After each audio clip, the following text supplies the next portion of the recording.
பிஸ்மில்லாஹிர்ரஹ்மான் இறைவன் திருப்பெயரால் தொடங்குகின்றோம்.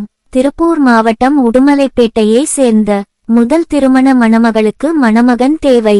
வரன் எதிர்பார்க்கும் ஊர் கோவை, திருப்பூர், திண்டுக்கல் மாவட்டங்கள். வெளிநாடாக இருந்தால் மணமகள் உடன் அழைத்து செல்லப்பட வேண்டும்.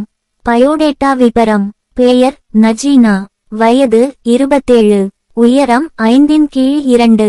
தகப்பனார் பெயர் அப்துல் ஜலீல், கல்வி M.com, தாய்மொழி தமிழ், நிறம் சிகப்பு, எடை நார்மல், வேலை தனியார் நிறுவனம், மாத வருமானம் 15,000, சொத்து வாடகை வீடு, ஊரில் சிறிய வீடு உள்ளது சொந்தமாக. எதிர்பார்க்கும் வயது 28 முதல் 30. எதிர்பார்ப்பு எனி டிகிரி, நல்ல குடும்பம், நல்ல வேலை. சகோதரன் இல்லை, சகோதரி 1, தங்கை. தொடர்புக்கு 8080830287. இஸ்லாமிய திருமண தகவல் மையம்.